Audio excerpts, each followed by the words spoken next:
De decir. Trump lo hizo. No, mira, vamos a ir inmediatamente a la situación que complica cada vez más y se nota. Está tomando medidas bien llamativas Nicolás Maduro en Venezuela tras este mega despliegue de defensivo que tiene el presidente Donald Trump apostado ya desde hace varias semanas en la zona del Caribe y también en los mares limítrofes con Venezuela. Pues bien, con el objetivo de atacar el narcotráfico. Lo que ha anunciado en las últimas horas Nicolás Maduro es decretar un estado de conmoción. Y muchos se preguntan, ¿qué es el estado de conmoción? Algo que está establecido en la Constitución del 99 venezolana. Y es una medida que le otorga a él, a Nicolás Maduro, al Ejecutivo, poderes extraordinarios. ¿Para qué? Para movilizar tropas. Aún más extraordinarios. Claro, restringir derechos civiles, controlar los medios de comunicación y adoptar decisiones excepcionales. Pero eso ya lo hace. Lo está haciendo hace rato. Está en un estado de conmoción hace como 6, 7 años este hombre. Claro, bueno. O sea, controla los medios de comunicación, restringe libertades civiles, me parece que es más retórico que real. Pero más allá de las conductas y de las potestades concretas que le da el Estado, porque ya las tiene, desde el punto de vista de la narrativa, ¿qué significa? ¿Le dice a la población qué cosa? ¿Que están preparados para un inminente ataque norteamericano? Para estar preparados ante una amenaza, tanto interna como externa, es cuando se decreta esto. Hay que decirlo, que toma esta decisión después de que le cerraron la puerta. ¿Cómo le cerraron la puerta? Recuerde usted muy bien que Nicolás Maduro le envió una carta a Donald Trump con fecha 6 de septiembre y le pide diálogo directo. Quiero dialogar directamente con usted, señor Trump, para llegar a un acuerdo por esta atención y este despliegue, o con su enviado especial con el cual me he llevado muy bien. Y ningún tipo de conversación, por favor, con el canciller Marco Rubio. ¿Cuál fue la respuesta de Washington, de la Casa Blanca? Mire, señor, nosotros no vamos a dialogar con usted porque primero consideramos que usted no es un presidente legítimo. Mira. Y además no hay nada que dialogar. Aquí hay un problema grave con el narcotráfico. Usted lidera un cartel que para nosotros es considerado además una organización terrorista. Por lo tanto, lo que dijo la vocera en ese momento cuando es consultada por la prensa, sintieron que esa carta decía además muchas mentiras. A nivel como... Entonces, por eso toma esta determinación. Sí, entiendo. A nivel digital, fíjate que se está comenzando a... Bueno, siempre pasa con los dictadores en general, pero en esta vuelta, esta última vuelta del régimen, se ha empezado a generar esa típica rumorología, ¿no? Hoy Maduro cayó, parece que cayó, oye, no, sí, parece que no. Ahí lo percibo, digamos, lo he podido leer además en redes sociales, información no oficial, por supuesto. Claro, se comienza a generar una suerte como de psicosis, ¿no? Era como prácticamente, bueno, los que mataron a Fidel Castro cuántas veces antes que realmente estuviera muerto, o al propio Chávez, ¿no? Que no se supo mucho tiempo dónde estaba. Exacto. Porque estaba, en el fondo, tratándose un cáncer terrible en Cuba. Exacto. Muchos dicen incluso que Chávez, porque esto habla del nivel de secretismo de los regímenes de este tipo. Fíjate que muchos dicen que Chávez no murió en Caracas. Muchos creen que murió en La Habana y que lo trajeron de La Habana como parte de la mitología urbana. No estoy diciendo que esto sea, digamos, que esté confirmado ni nada. Pero me acuerdo perfectamente que eso se decía. Pero muchos dicen que nació en Barinas, que murió en Caracas, en La Habana y que lo trajeron a Caracas muerto y que había muerto incluso muchos días antes de cuando se comunicó. Entonces, ayer, cuando se produce esto, parte de la comunidad venezolana en diferentes partes de América Latina corría el rumor, no, hoy parece que va a caer, parece que hay un... Pero no, es parte del estado de ánimo de la población. No, ¿sabes cuál es el análisis que se hace? Es que ya Nicolás Maduro y toda su cúpula más cercana tienen miedo. Tienen miedo de que el enemigo esté dentro de su propio país. Mira. ¿Y cuáles son esos? Aquellas personas que se van a sublevar, su círculo propio dicen que podrían delatarlo, y entonces ante esa ese temor que tienen internamente, no desde el extranjero, es que, gringa, están tomando estas medidas que van a durar 90 días. Tú me vas a decir a mí, te lo digo de una manera irónica, Sí, porque sí, tú lo sabes, pero que Estados Unidos tiene alguna necesidad de invadir Venezuela o cualquier otro país con un desembarco o con un ingreso terrestre tipo Normandía, cuando Estados Unidos tiene un historial de intervencionismo que comienza mucho antes de la caída del dictador, ¿verdad? Sí. O la caída del presidente de turno, y podría darte varios ejemplos, incluso el nuestro, donde Estados Unidos, a través de un trabajo de inteligencia, interviene en los sistemas, toma contacto con la oposición, les entrega dinero, les entrega armamento, capacitación, estimula de una manera oscura la disidencia interna. Yo no estoy diciendo que esto sea malo o bueno, señor, señora, no estoy poniéndole nota a Estados Unidos en esto. Estoy describiendo cómo ha operado la política norteamericana de intervencionismo históricamente. Entonces, si nosotros esperamos que en algún momento los Navy SEALs van a entrar corriendo y cruzar la frontera, primero no tiene ni un sentido y Estados Unidos no va a correr ese riesgo cuando lo que hace habitualmente es intervenir de manera silenciosa mucho antes. Exacto. Por lo tanto, no tengo ninguna duda que lo que tú dices es verdad. Sí. Que el núcleo de Maduro debe tener temor de que Estados Unidos haya intervenido ya y esté en contacto con algún general, con algún funcionario, con algún grupo de generales. Exacto. Y después que el mismo Trump le haya dicho, cerramos la puerta, yo no quiero ningún diálogo con usted. Además, porque nosotros tampoco, como la mayoría del planeta, no lo considera como un presidente legítimo. ¿Te fijas? Escuchamos entonces las declaraciones de Nicolás Maduro cuando decreta entonces estado de conmoción. Así se llama. El primer decreto constitucional para que toda la nación, toda la república, toda la institucionalidad, todo hombre y mujer, ciudadano y ciudadana de este país, tenga el respaldo, la protección y la activación de todas las fuerzas de la sociedad venezolana para responder a las amenazas o, si se diera el caso, a cualquier ataque que se hiciera contra nuestra hermosa, muy heroica, muy histórica República Bolivariana de Venezuela.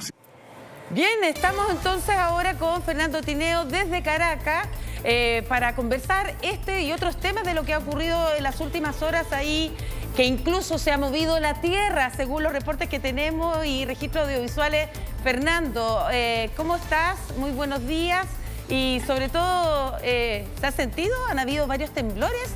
¿Es el reporte que hemos tenido ahí, al menos, no sé, de la ciudad de Caracas? Hola, buenos días. Hola. Sí, en efecto, en el occidente del país, en el estado Zulia, bueno, se ha movido la tierra muy fuerte. Mira. Hay movimientos telúricos de más de 6 puntos. Y bueno, eso se ha sentido acá también en la ciudad de Caracas. Particularmente sentí uno anoche cerca de las 12 de la noche. Bueno, durísimo. La casa como se movía, pero nosotros quizás no tenemos esa cultura sísmica y no estamos acostumbrados a eso, y con cualquier movimiento pues corremos, brincamos. No como ustedes tienen una cultura un poco más, digamos, prolongada o de su historia, ¿no? Que viven con eso y nosotros no.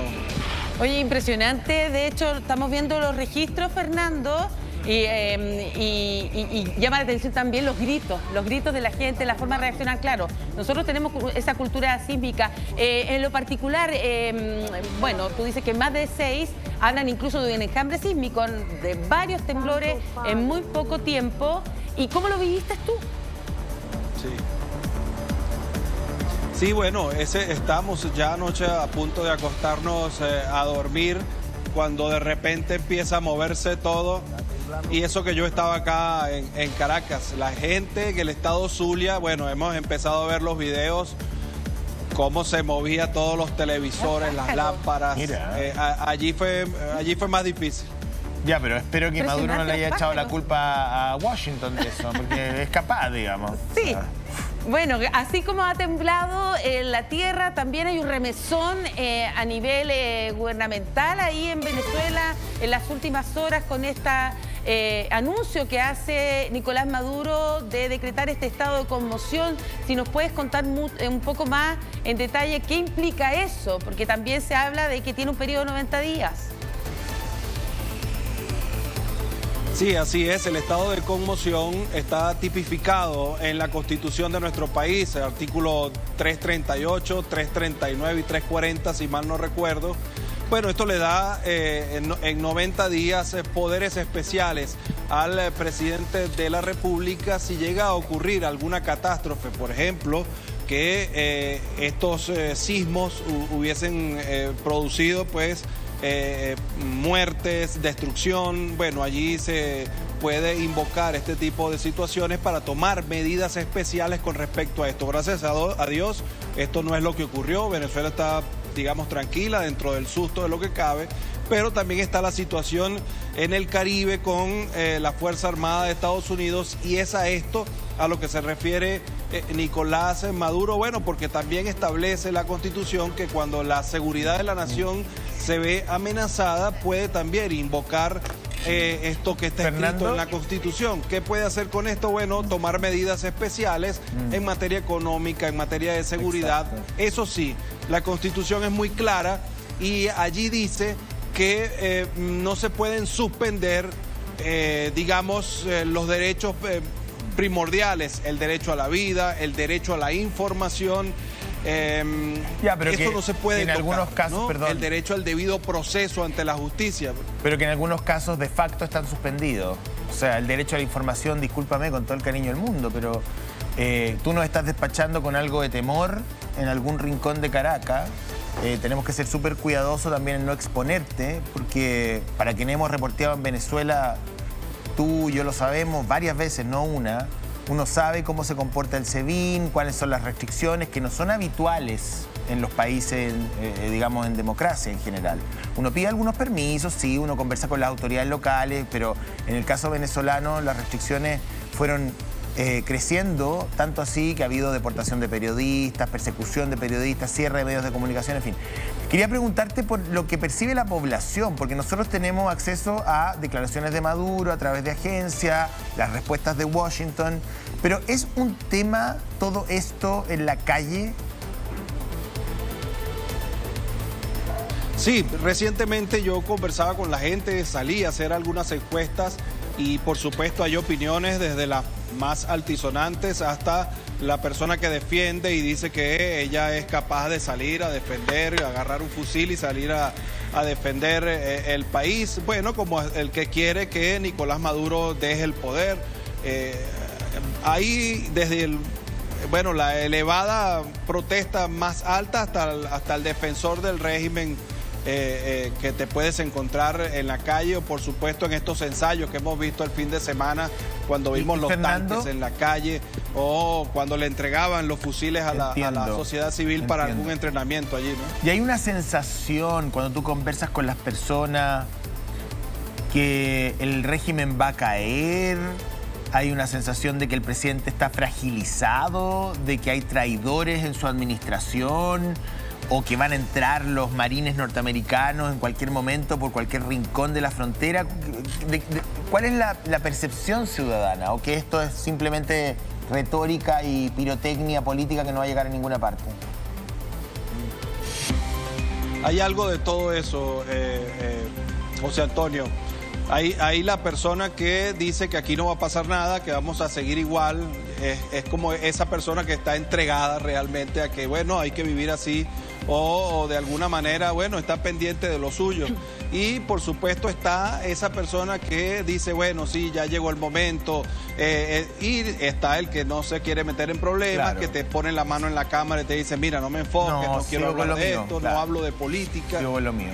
Pero claro. ¿En qué mira, Fernando, recién José Antonio decía, ¿en qué cambia este estado de conmoción? Si ya hace rato hay un despliegue de tropas decretado por Nicolás Maduro, hace rato que hay un control en los medios y lo que le otorga al Ejecutivo varios poderes, estos poderes extraordinarios que él mismo ya se ha tomado hace un buen tiempo. ¿Hay un cambio real en este estado de conmoción? ¿Al cuál sería entonces? Sí, digamos que es la formalidad de hacer todo bajo la ley. Porque esto, bueno, luego de que Maduro decreta un estado como este, un estado de conmoción, de excepción o de alarma, esto tiene que ir a la Asamblea Nacional, allí todos van a levantar la mano, y luego tiene que ir al Tribunal Supremo de Justicia, a la Sala Constitucional para ver si este decreto se riñe con la Constitución. Allí también todos van a levantar la mano y se va a decretar el estado que quiera Nicolás Maduro. Así que sobre eso no hay mucho que agregar. Es que lo que se dice que lo que temen, y por eso está tomando esta medida más allá de que efectivamente Washington le cerró la puerta con este tema de la carta, Donald Trump no va a dialogar con él, es que el enemigo está internamente, dentro del país. Ese es el temor que estarían viviendo entonces. Bueno, fíjense que hay colegas que desde hace muchos años cultivaron esa fuente militar y ellos dicen que ahí hay una cantidad de efectivos que han sido detenidos, pero por supuesto sobre eso no tenemos prueba. Públicamente, por ejemplo, el ministro del Interior o el ministro de la Defensa no han dicho nada de estos. Digamos que, por ejemplo, anoche Diosdado Cabello en su programa de televisión mostraba al piloto de Nicolás Maduro, al piloto del avión presidencial, que se decía que había tenido comunicación con Estados Unidos en un viaje que hizo a República Dominicana, o un general también de la aviación que supuestamente había desertado y estaba en Trinidad, donde había sido capturado por Estados Unidos, y no era así. Estaba allí sentado anoche en el programa de Diosdado Cabello y de alguna manera lo exponen. Sí, porque parte pero lo de muestra esto, para decir, miren, no ha sido de leales al régimen. Pero por favor, están aquí. Es de manual y se llama propaganda.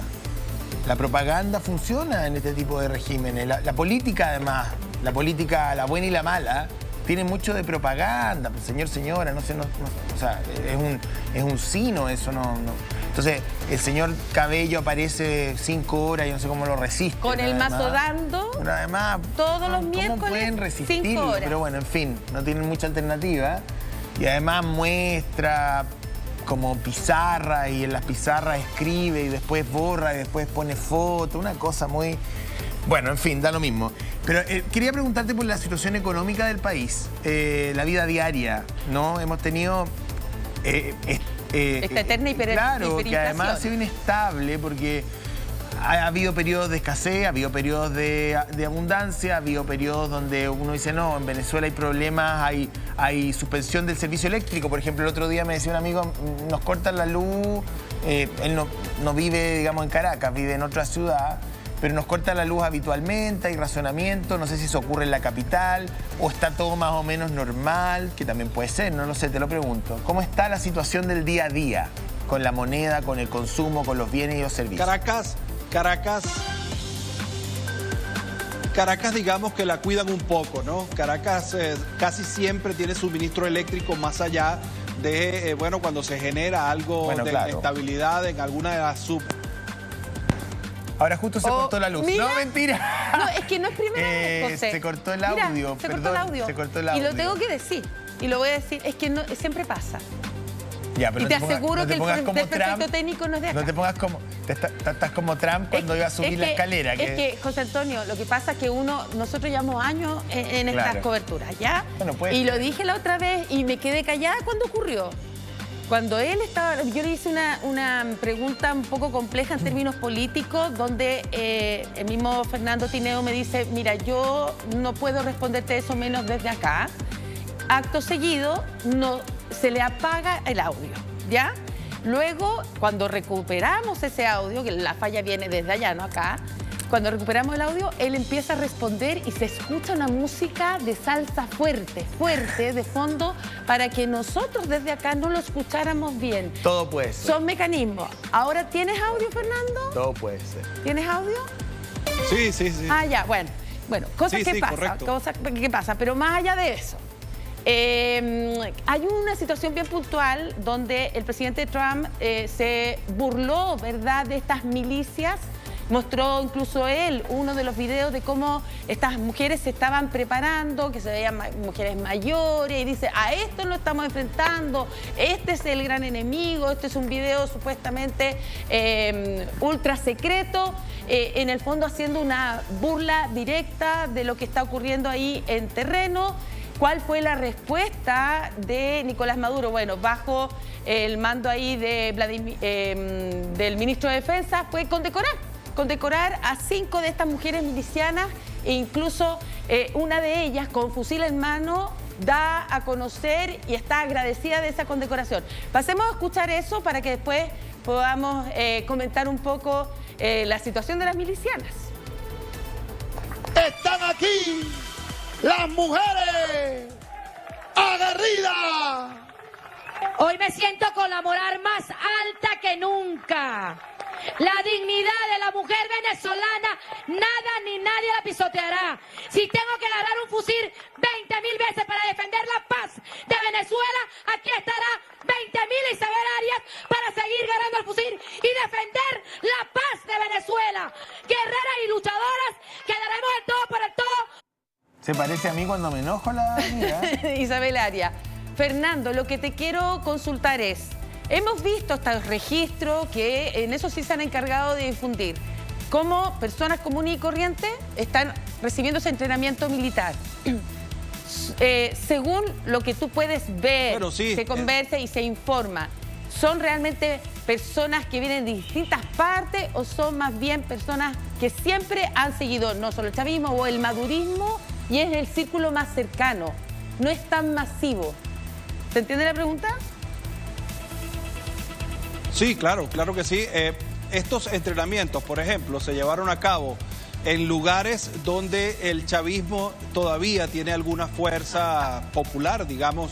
Y bueno, allí las personas que de alguna manera reciben algo del Estado, alguna ayuda, alguna cesta de comida o en dinero, bueno, esas personas son las que están, digamos, como se dice, resteadas con el proceso político de Nicolás Maduro y se prestan para este tipo de situaciones. Algunas personas se verán forzadas porque reciben esa ayuda, otras personas lo harán porque, bueno, creen en esto, ¿no?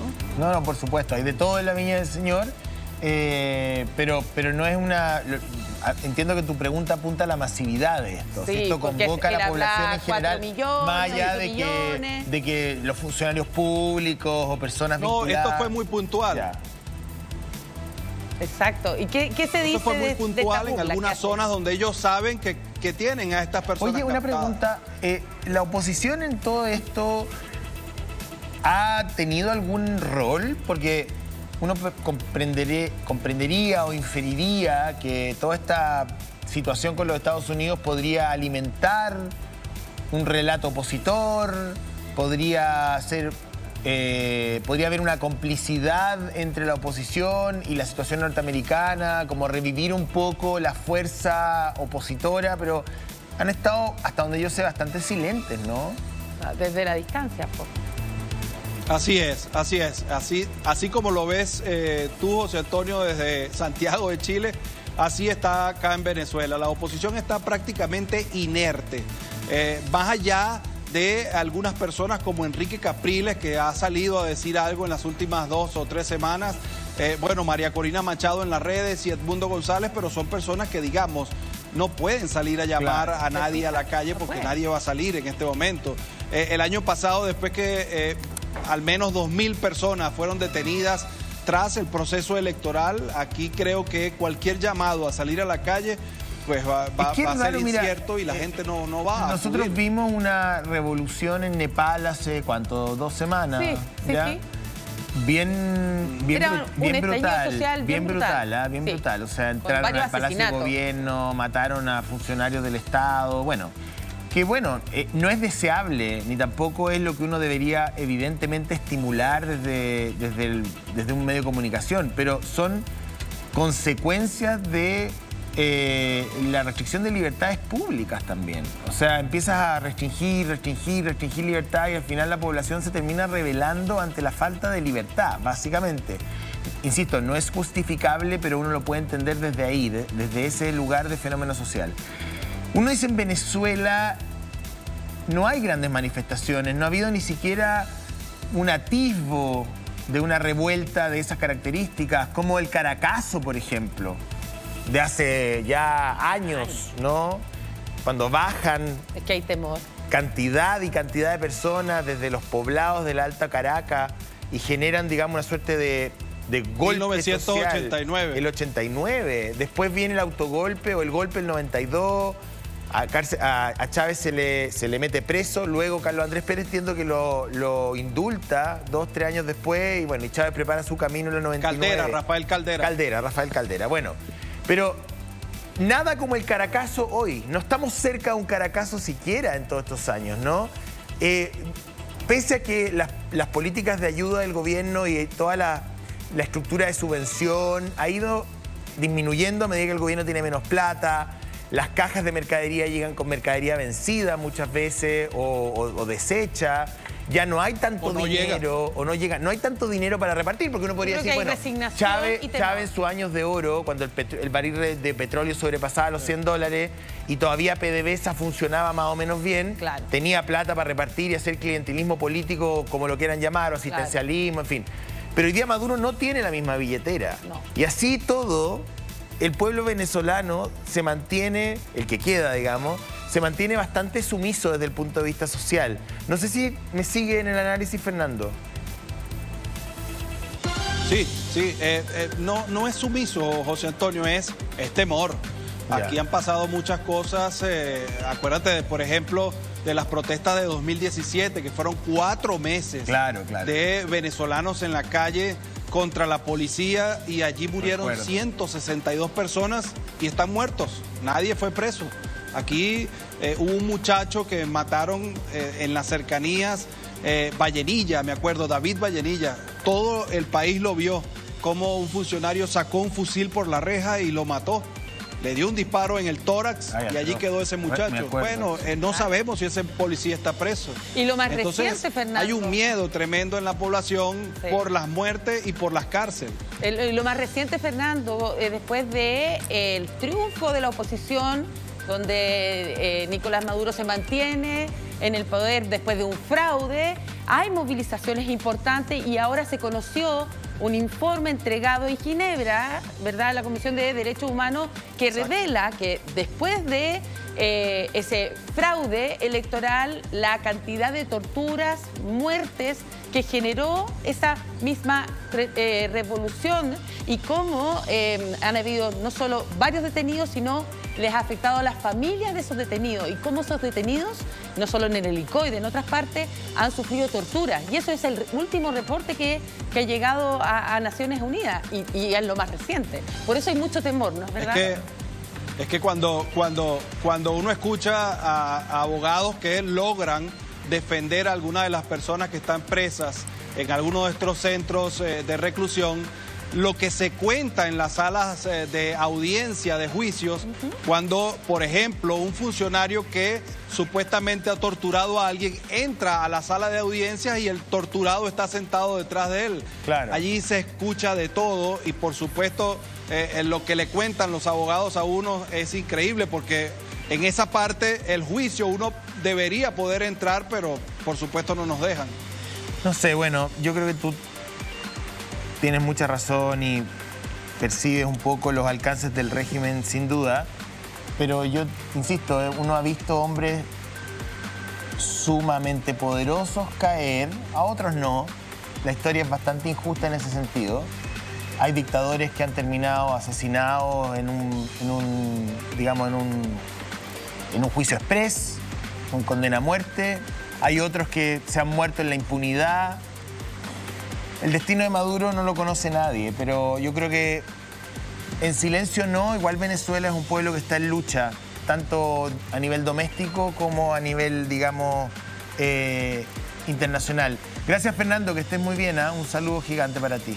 Gracias, Fernando. Y ojalá no siga temblando la tierra, porque realmente estaban asustados los venezolanos. Ojalá tiemble solo en Miraflores, no en el resto del país. Ya, que estés muy bien. Fernando, chao. Cuídate. Bien, y para seguir con esta tensión, para que nos demos cuenta que además de que Estados Unidos ha hecho este enorme despliegue defensivo,